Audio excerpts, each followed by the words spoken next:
প্রধানমন্ত্রী নরেন্দ্র মোদী শিলিগুড়িতে সভার দিনেই বিজেপি ছাড়লেন। বিজেপির সাংসদ দলত্যাগ করলেন কুনার হেমব্রম এবং ইস্তফাপত্র ইতিমধ্যেই পাঠিয়ে দিয়েছেন তিনি। আর বিজেপি ছাড়ার পরেই নেতৃত্বের বিরুদ্ধে ক্ষোভ প্রকাশ করেছেন তিনি।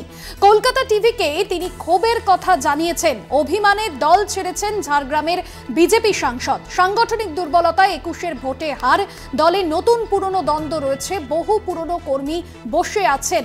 রাজ্য ও জেলা নেতৃত্বকে জানিয়েছিলাম, এমনকি অমিত শাহকেও জানিয়েছিলাম, সমাধান করতে দলের প্রতিনিধিও পাঠাবে বলেছিলেন। কলকাতা টিভিতে এক্সক্লুসিভ সাক্ষাৎকার কুনার হেমব্রমের।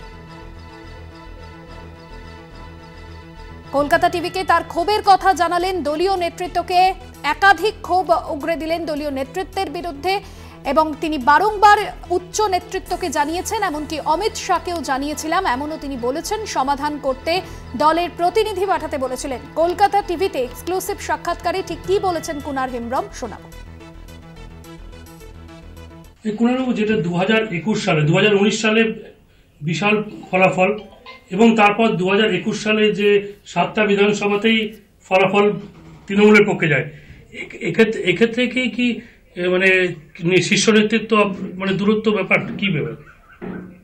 না, সেক্ষেত্রে বলা যায় আমাদের যে সাংগঠনিক একটু দুর্বলতা, আমরা সেইভাবে সংগঠন সাজাতে পারিনি, যার জন্য আমরা 2021-এ পরাজিত হই।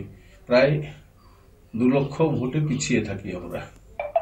এই বিষয়টা কি আপনার শীর্ষ নেতৃত্বকে জানিয়েছেন? শীর্ষ নেতৃত্ব অবশ্যই জানে। শীর্ষ নেতৃত্ব বলতে রাজ্য জেলা সবাই জানে।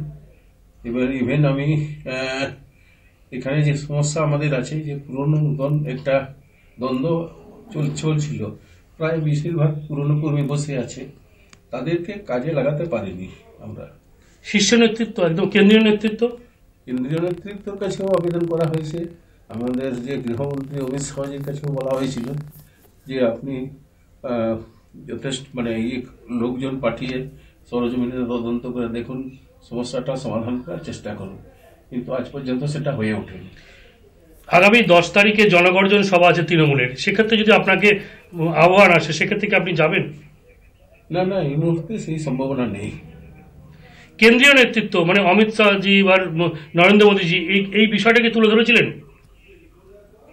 না, বিষয়টা নরেন্দ্র মোদীজিকে বলিনি, কিন্তু অমিত শাহজির কাছে গেছিলাম আমি, যে আমাদের একটা সাংগঠনিক সমস্যা আমাদের ঝাড়গ্রাম জেলাতে আছে।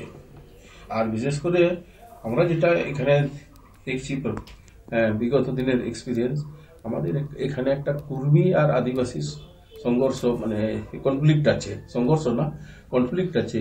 এই বিষয়টাও আমি নজর দিতে বলেছি। বিজেপি নেতা রাহুল সিনহা এই প্রসঙ্গে কি প্রতিক্রিয়া দিয়েছেন ফোন লাইনে শোনাব।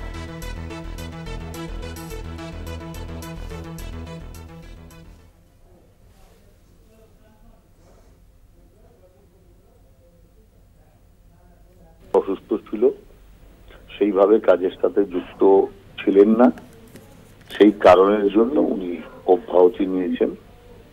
এটার পেছনে অন্য কোনো কিছু নেই। অসুস্থ ছিল, সেইভাবে। ক্ষোভে বিজেপি ত্যাগ কুনার হেমব্রমের, এমনটাই তিনি কলকাতা টিভিতে সাক্ষাৎকারে জানিয়েছেন। তৃণমূল নেতা শান্তনু সেন কি বলেছেন শোনাব।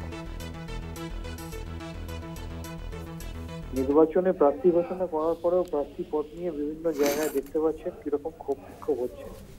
আসলে যাদের মধ্যে ন্যূনতম মনুষ্যত্ব আছে তারা বুঝতে পারছে যে বাংলায় থেকে বাংলার মানুষের রায় নির্বাচিত হয়ে দিল্লিতে গিয়ে বাংলাকে বঞ্চনা করার জন্য উস্কানি দিয়ে আসা, প্ররোচনা দিয়ে আসা, এটা কতটা অনৈতিক কাজ। যারা এগুলো উপলব্ধি করছে তারা এই বাংলা বিদ্বেষী ভারতীয় জনতা পার্টিকে ছেড়ে দেবে। আমার মনে হয় এটা সবে খেলা, আগামী দিনে আরো বড় সিনেমা বাকি আছে।